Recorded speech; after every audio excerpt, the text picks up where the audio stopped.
today we are reading from the Bhagavad Gita, from the 12th chapter, which is called Devotional Service.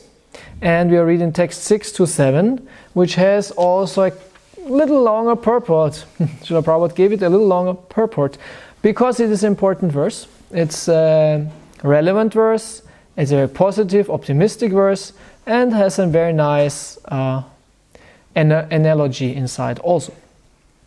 Good. So these are two verses actually. They belong together.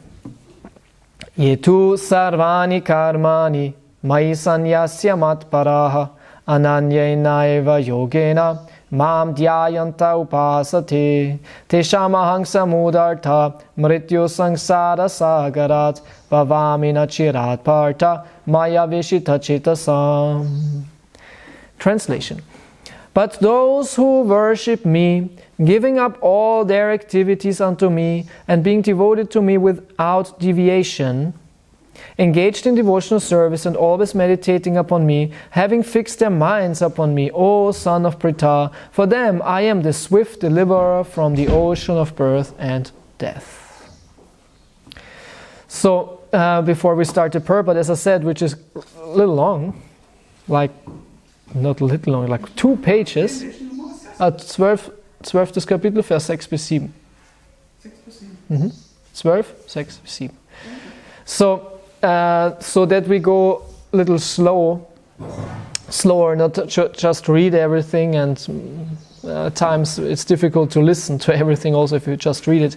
So first, in this verse, Krishna explains a couple of qualities and activities which we have to perform, which are so powerful, which are so effective, which impress Krishna so much, that he says, I will deliver such a devotee very quickly.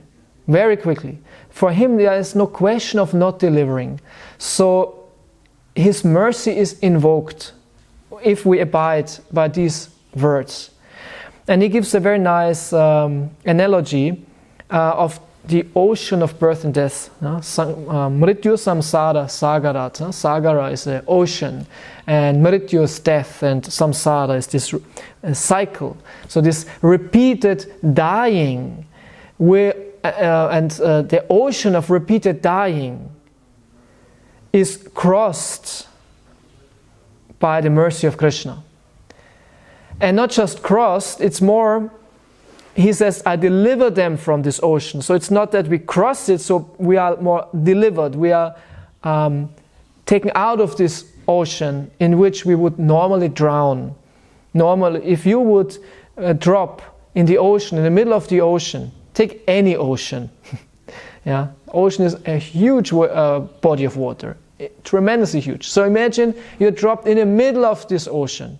Somewhere or other, fall from a ship, fall from a plane, I don't know, swim in the ocean and miss the way home, and suddenly you're in the middle of the ocean. How you want to survive that? It's impossible. You cannot survive. How you want to survive that? Not even the best swimmer can survive it if you are lost in the ocean. So Krishna says this material world, or this ocean, is the ocean of repeated dying, of repeated death.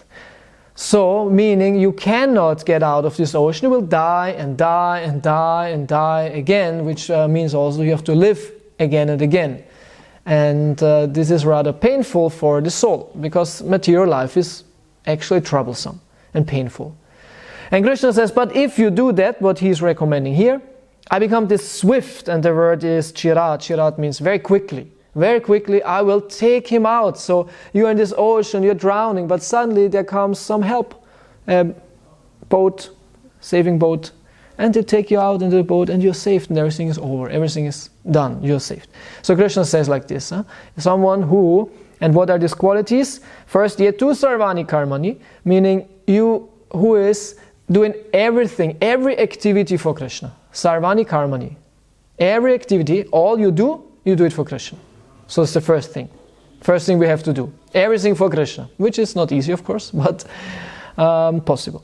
Mai sanyasya matparaha. Mai sanyasya, someone who is surrendering everything to me. This is sannyas, but it's not the the ashram of sannyas, it's the lifestyle of sannyas, which is the lifestyle of a devotee, to surrender everything to Krishna. Yeah? Devote everything to Krishna. Give up everything for Krishna.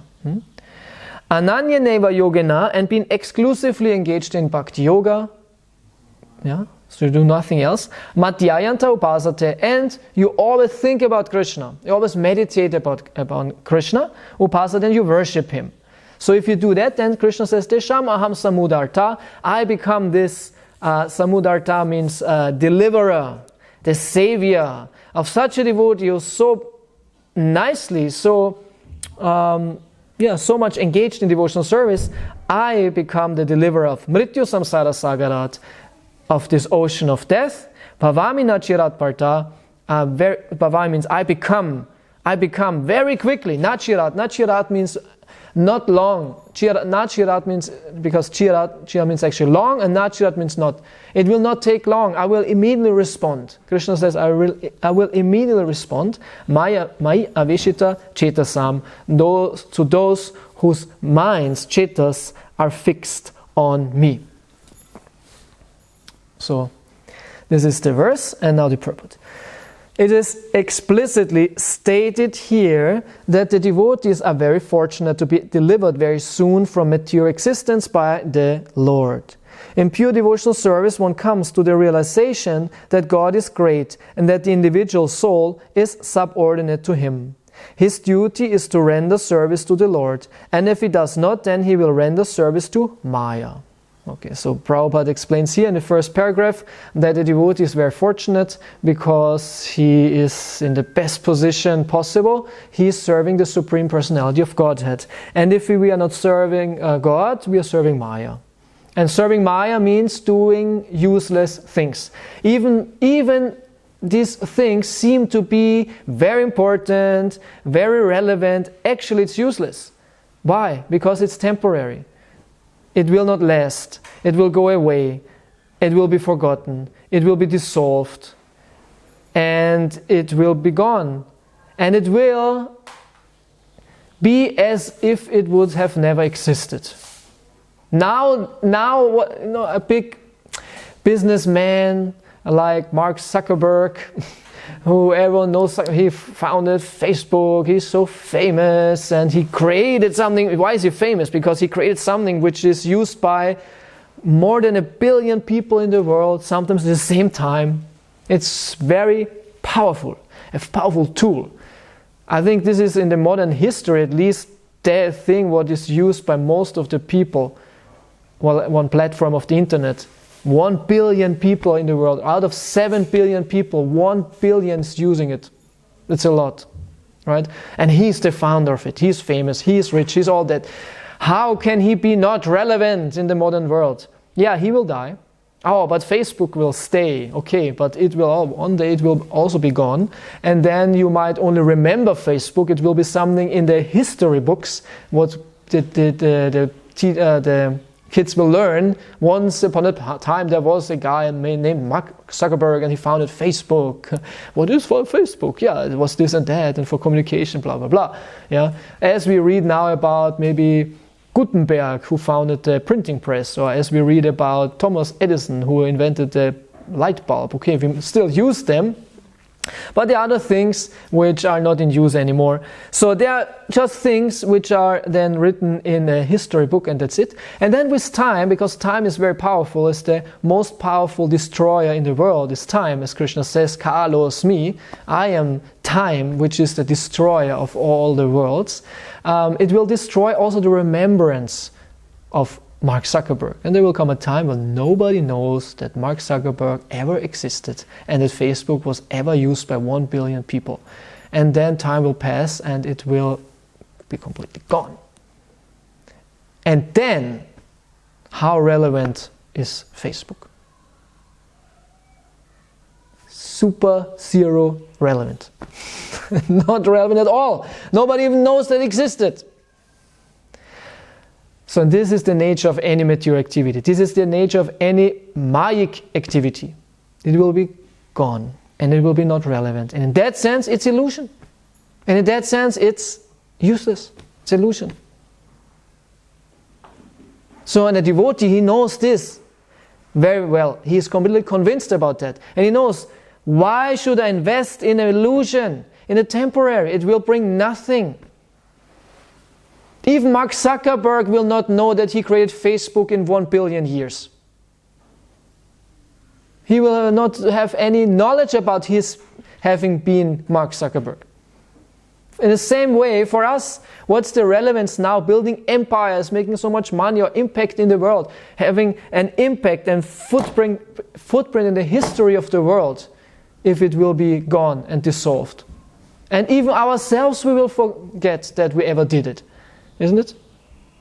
So the devotee knows this very well. He's very much convinced about the nature of the world. He's convinced about this, the temporary nature of the world. He says, I'm only engaging in devotional service.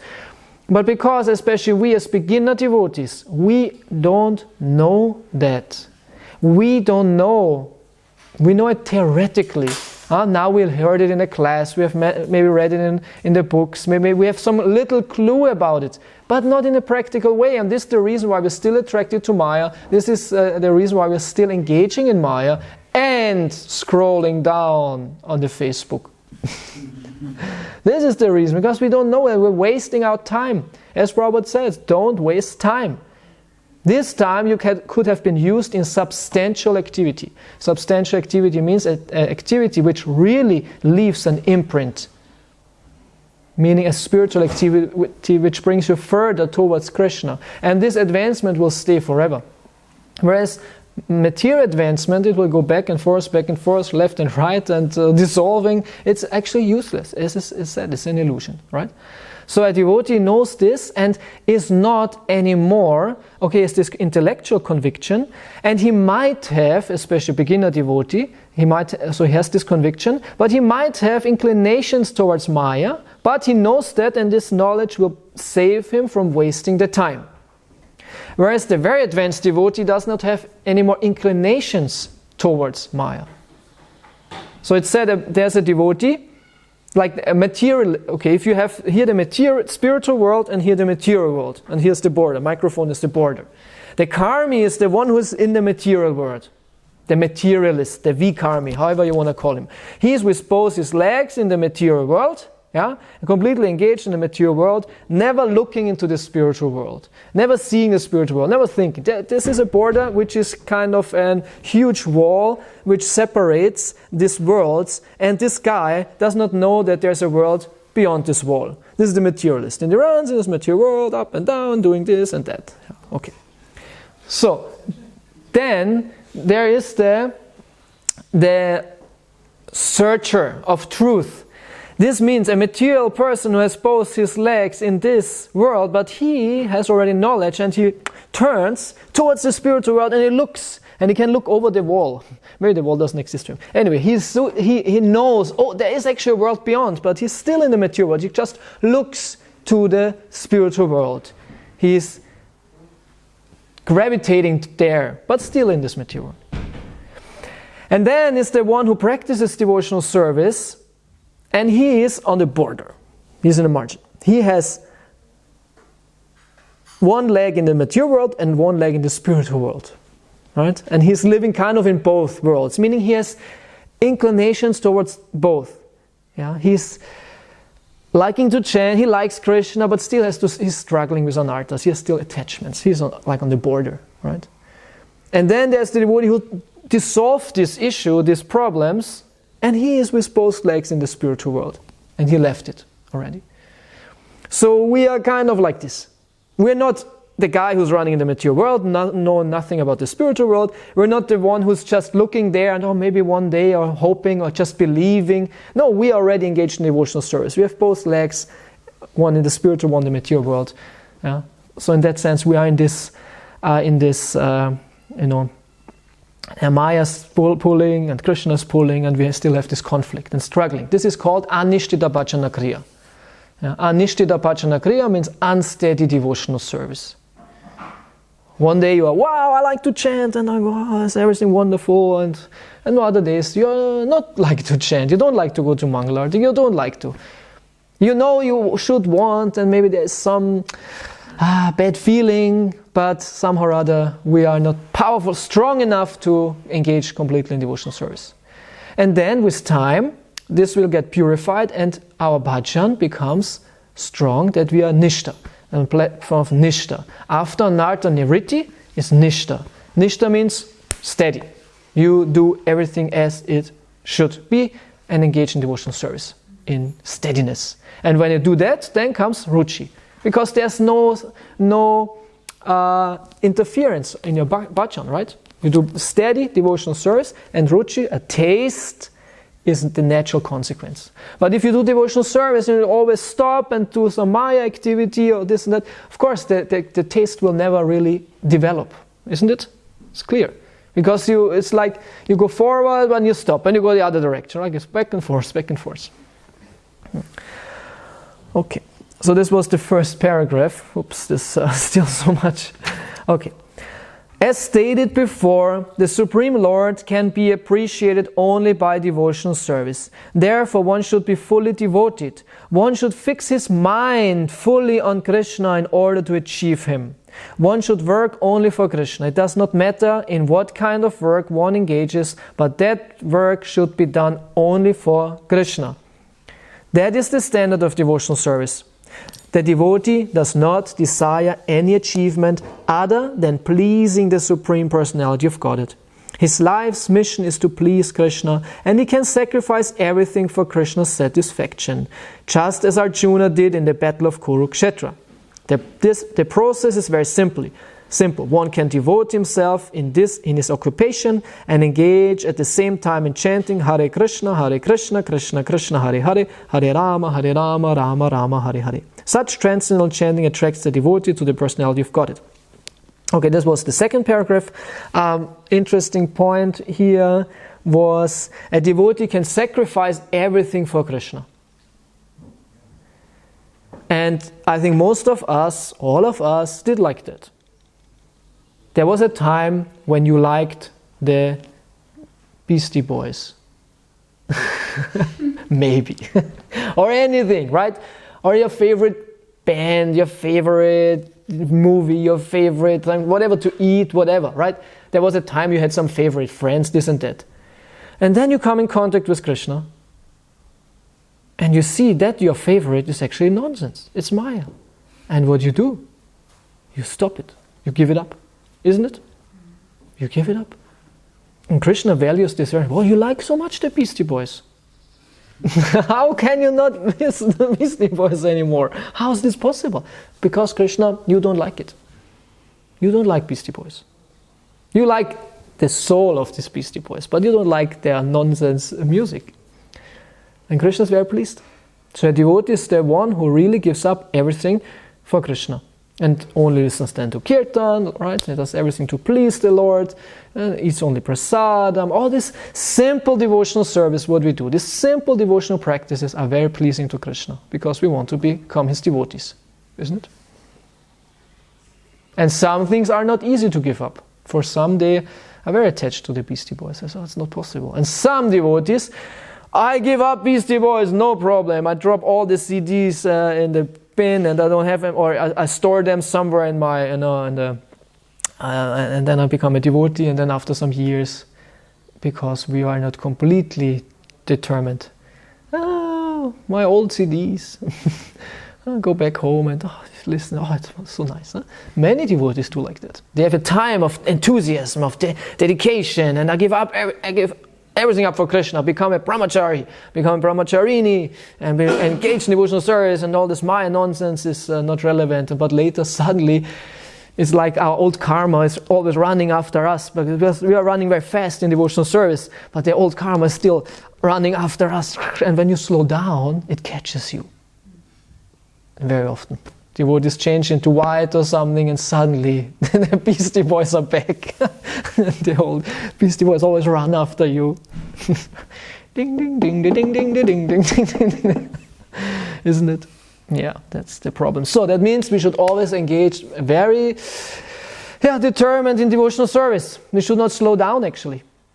We should always Not that we run or be in passionate devotional service. Of course, it should be done in a very sattvic way. This running example shouldn't be understood in a passionate way. But we should go deep in our devotional practice, always surrender, always try to have Krishna in our hearts and pray and be very dedicated. And then we will not be touched by the Beastie Boys. We will be always faster than them. They can run as fast as they like, we will be always much faster. Right? Next paragraph. The Supreme Lord herein promises that without delay He will deliver a pure devotee thus engaged from the ocean of material existence. Those who are advanced in yoga practice can willfully transfer the soul to whatever planet they like by the yoga process, and others take the opportunity in various ways. But as far as the devotee is concerned, it is clearly stated here that the Lord Himself takes him. The devotee does not need to wait to become very experienced in order to transfer himself into the spiritual sky. This is very nice. Prabhupada says here, you don't have to be so advanced because to go to the spiritual world. It's not that you have to go. Krishna will take you. This is what Prabhupada says here. And Prabhupada is the Acharya, right? So we should believe in him. He says, just engage in devotional service as good as you can, and the Lord is so pleased by that, He will take you out and put you in the spiritual world. Very nice. In the Varaha Purana, this verse appears, Nayami Padamam Stanam Archir Adigatam Vina Garuda Skandam Aropya Yatecham Anivaritaha. The purport of this verse is that a devotee does not need to practice Ashtanga Yoga in order to transfer his soul to the spiritual planets. The responsibility is taken by the Supreme Lord Himself. He clearly states here that He Himself becomes the deliverer. A child is completely cared for by his parents, and thus his position is secure. Similarly, a devotee does not need to endeavor to transfer himself by yoga practice to other planets. Rather, the Supreme Lord, by His great mercy, comes at once riding on His bird carrier Garuda and at once delivers the devotee from material existence. Although a man who has fallen in the ocean may struggle very hard and may be very expert in swimming, he cannot save himself. But if someone comes and picks him up from the water, then he is easily rescued. Similarly, the Lord picks up the devotee from this material existence. One simply has to practice the easy process of Krishna consciousness and fully engage himself in devotional service. Any intelligent man should always prefer the process of devotional service to all other paths. I think this is the punchline of this verse and purport. Prabhupada quotes here, rather paraphrasing a verse from the Varaha Purana. Nayami Paramam Stanam Archir Adigatim Vina Garuda Skandam Aropya Yatecham Anivaritaha. And this rest of the purport was a paraphrase. It was not a translation in that sense, it was an explanatory translation, like a purport to this verse. So that Krishna Himself, Krishna is the rider of Garuda, and he's flying in and rescuing the devotee who is sincerely engaged in devotional service and takes him out of this ocean, takes him out of this material world, right? But the point is here, fully engaged. It's not that we should think, oh, okay, because now I'm a devotee, I have some neck beads, and now Krishna will take me. And sometimes, I never explain like that, but it's said, devotees have a seeker that Krishna can pull them out of the material world. You know, sometimes you read that, is it true that Hare Krishna believe like that? And I don't think like that, but I don't think the seeker is that Krishna will pull me out, but maybe you can think like this. Has other reasons, more social reasons. But this is the point. Krishna will take us out if we are fully engaged in a devotional service. We should not think, oh, I like paneer steaks with tomato chutney and puris, so Krishna will take me out of the material world. And I like halava also. I think this is enough. Krishna, I like halava, this is enough. No, fully engaged in devotional service. Fully engaged in devotional service. With body, minds and words. This is what it means. With body, mind and words. If you do like this, no problem. Krishna will take you out. But we should practice this. Yeah? And for this we need Nishta Vachana Kriya. Nishta, this platform. Before with Anart, because when we have Anartas, it will not be fully. Isn't it? Because if there are Anartas, you always stop, you do something else. You listen to Kirtan, Hare Krishna, now it's enough, and then you listen to Beastie Boys again. Ding, ding, ding, ding, ding, ding, ding. Yeah, so it's always, then Krishna, I don't know if he will save you then. Maybe, yeah, maybe he's merciful, but maybe not. You shouldn't play with his mercy. Right? So fully engaged in devotional service, and this is only possible if the anarthas overcome. If there is no, these material desires are not there anymore. What is material desire? Material desire is I want to enjoy the material world, anything in the material world. If this is given up, and it's very weak, and it can be only given up if our taste for Krishna is strong. If we really experience taste in the holy name, if you have taste for the holy name, if it's even slight, go into it, make it bigger. If you have taste for the Bhagavatam, for Krishna Katha, for Vaishnav Seva, you must have some taste. Why are we here? There is some taste. It's not just because you read it or whatever reason. You have some taste to experience some satisfaction in devotional service. And you might not experience satisfaction in devotional service for all devotional practices, isn't it? Some devotees are struggling with the japa, some don't like to read so much, some don't like to get up for Mangalartik, some don't, whatever, right? It's not that we like all of them, maybe. But some of them, some maybe more. So that what you like, expand that, so that this covers the whole day, so to say, yeah? That you always engage. So, and then there's no room for Maya anymore. This is actually one of the recommended tricks. It's not that you have to love everything. You will, I guess, because everything is nice and beautiful. But still, we might not, like myself, in the beginning I had no taste for kirtan. When I went to the temple, I had some taste for it. Maybe it's a little exaggerated, but it was not so strong. I went to the temple for the lectures. I couldn't wait until the singing was over and the lecture started. I was interested in the philosophy. This was my interest. So some are the other way around. They say, "Oh man, when is he stopping to speak? I want to sing." And some, "When is this all over? I want to eat." Yeah, whatever reason might be there. But go into your taste. What is your taste? Yeah. So in the Narayaniya, this is confirmed as follows: Yavai sadhana sampati purushartha chatushtaye taya vinatat apnoti naro narayanashrayaha. The purport of this verse is that one should not engage in the different processes of fruitive activity or cultivate knowledge by the mental speculative process. One who is devoted to the Supreme Personality can attain all the benefits derived from other yogic processes, speculation, rituals, sacrifices, charities, etc. That is the specific benediction of devotional service. Simply by chanting the holy name of Krishna, Hare Krishna, Krishna Krishna, Hare Hare, Hare Rama, Rama Rama, Hare Hare, a devotee of the Lord can approach the supreme destination easily and happily. But this destination cannot be approached by any other process of religion.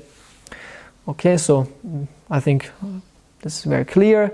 Yeah, we should chant, and this is also the reason why we should really have a taste for the holy name. Work on our japa.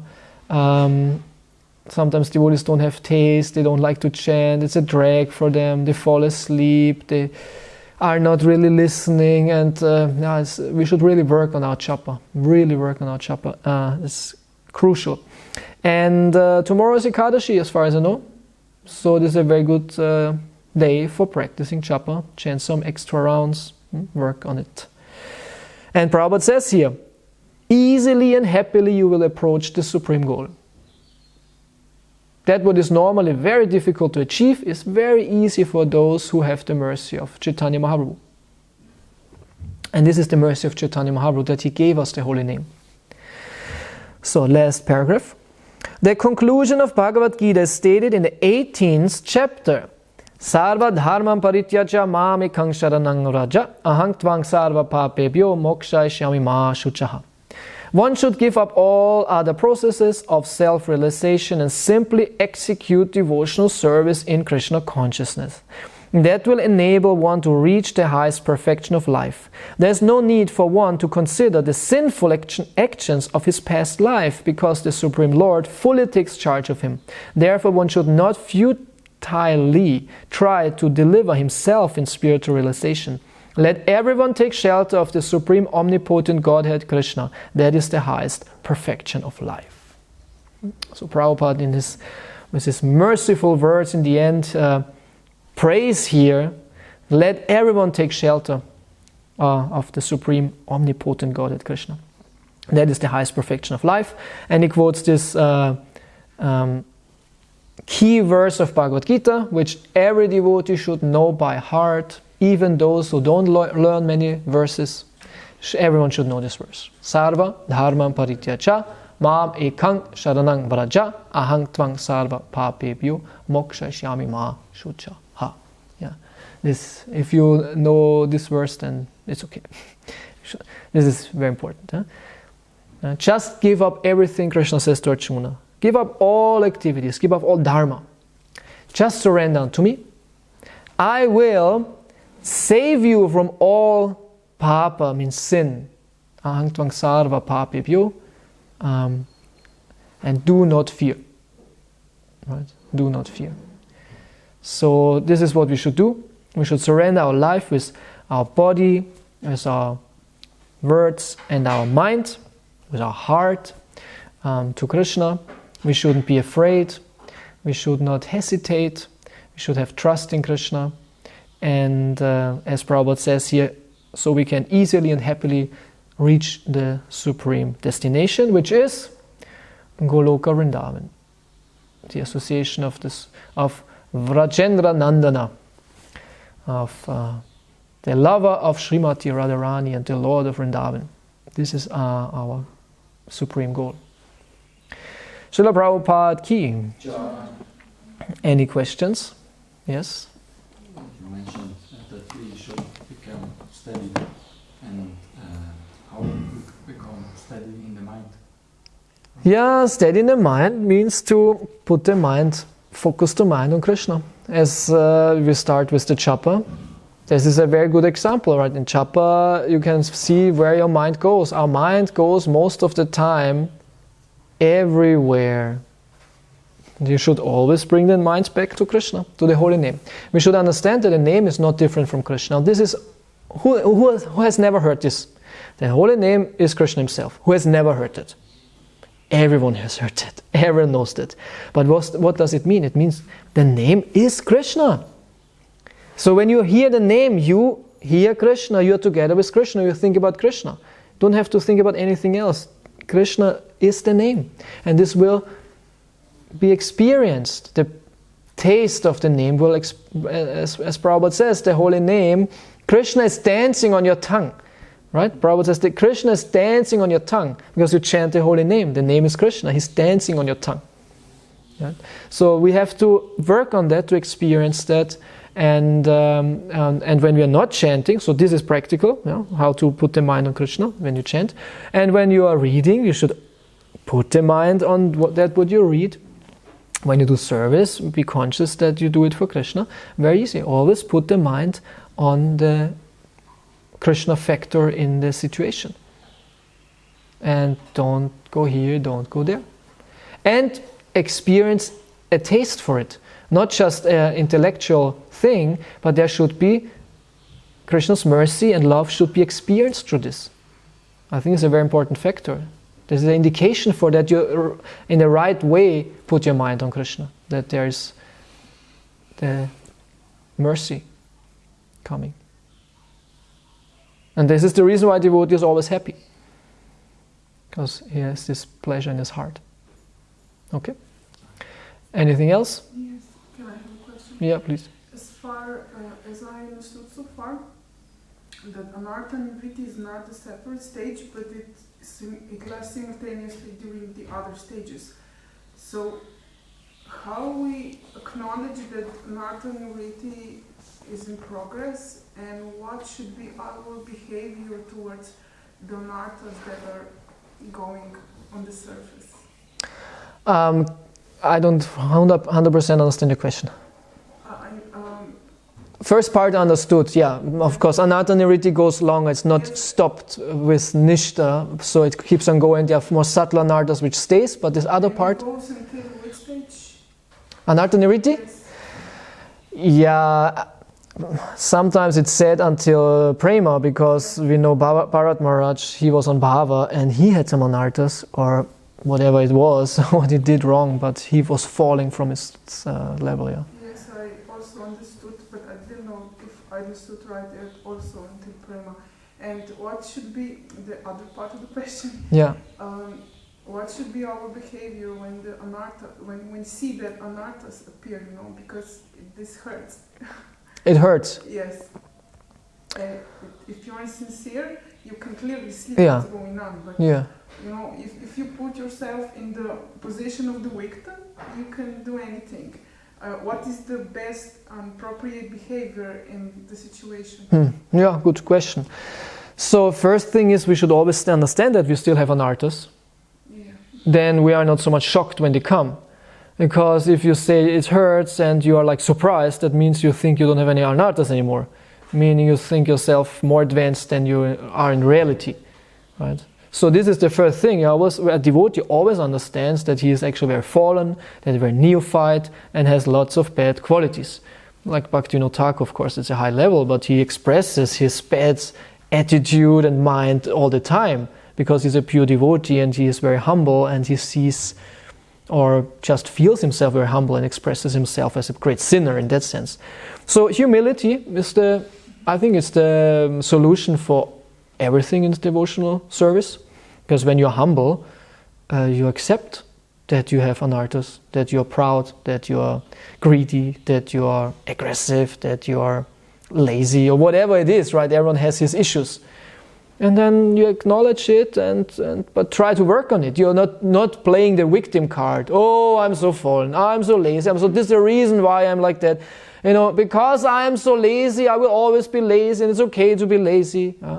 Or I'm so unfriendly, I cannot control my tongue, I have to offend people, it's how I am, No, you should understand, this is not me, I have to work on this is my issue, this is my duty in this life to work on this certain anarthas, because actually it's a great mercy that you see the anarthas, because they are always there. It's not that they infect you like a virus, right? They are your anarthas, and they come out in certain situations, and it is painful to see that, admit that, especially in front of others. If others see them, if you're alone in your room and you become aggressive because of any reason, you kind of can tolerate it. But if you're aggressive in the association of devotees, everyone thinks, "My God, she is really crazy," or something. You're like, "Oh God, what was I doing?" Right?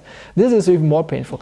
But humility and devotees are anyway not so unmerciful, I think. Maybe sometimes. More than neophyte devotees, they misuse your inappropriate behavior. Anyways, humility, I guess, it's very important. And to really understand, humility means you really understand. Like I gave a lecture a couple of days ago where I spoke about this. You have to really admit to yourself that you are an idiot. I am an idiot. I am an idiot. And it's really beautiful. It's satisfying. It's delivering. If you say, I am an idiot. And the problem is, then you think you're humble. Oh, I admit that I'm an idiot. And then you become proud that you admit that you're an idiot. I'm a proud idiot. Yeah. So the ego is very tricky. But some are rather humility. Okay. Good, thank you so much. Hare Krishna. Hare Krishna. Yeah, can I ask a question? Yeah, please. If you have association or you are in close association with other devotees, and you know that these other devotees, they are chanting inattentively, and I have the realization it's kind of disturbing for me if you have a devotee is near you, or you are near with a devotee who is chanting inattentively, he is doing even maybe other things during chanting. What is a nice way, or what is a good way to tell him, maybe even to help him not do it, or is it at all my duty to do it, or should I let him do? Is it offensive? Because for me it's that kind of, I can't say nothing. I can just let it be. But I feel that's not really correct. I think that's not good. So I would like to tell this devotee, please, this is completely Yeah, that depends. Maybe I'll repeat the question for the camera. So the question is, if a devotee is not chanting properly and we see that, should we say something? Is our duty to say it? How should we do something? I would say it depends on the relationship. That's the first thing. If you have either you are a friend or you are an authority of that person, it's no problem to tell it.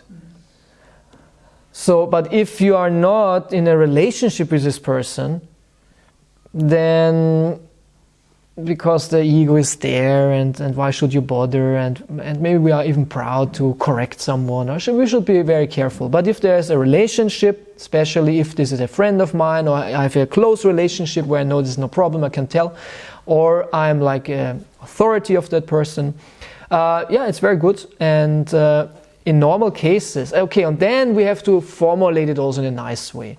We cannot say, hey, Prabhu, you're chanting like completely spaced out, what's that nonsense? Then it should be said, oh, Prabhu, I see you are trying so hard to chant nice rounds, and it's very inspiring for me because I also try to work on my chapa, but sometimes I see that your chapa is not so attentive out of any reason, and maybe you try to correct it. Say it in a nice way. Maybe not also in the situation. Maybe not in the situation. Let it pass and tell it in the right moment. So the right moment is also good. And normally a devotee is very happy if, oh, thank you very much that you saw that, and it helps. But if, I forgot, there's a Sanskrit saying, someone says murka. Murka means like a fool. A fool gets angry when he's corrected. Isn't it? So we are all fools, so we all get angry more or less. So we should be careful. But actually it's stupid. Someone tells you something good and you get angry. So we should be careful. But if someone is intelligent, he says, oh, yes, thank you so much. That's very good that you correct me. Hare Krishna. Thank you so much. Srila Prabhupada ki Nitai Gaur Premanande.